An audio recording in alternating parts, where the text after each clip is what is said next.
Hello, learners.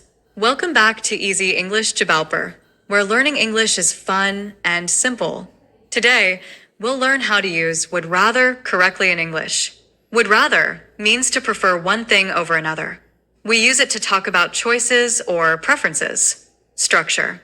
Subject plus would rather plus base form of verb plus than plus base form of verb. Example 1. I would rather stay home than go out. Equals I prefer staying home. Example 2. She would rather drink tea than coffee. Equals she prefers tea. We can also say I'd rather instead of I would rather. Example. I'd rather watch a movie than read a book. Different subjects. If you want to talk about someone else's action, use this pattern. Would rather plus subject plus past simple, though it's present meaning. Example. I'd rather you came tomorrow. Equals I prefer that you come tomorrow.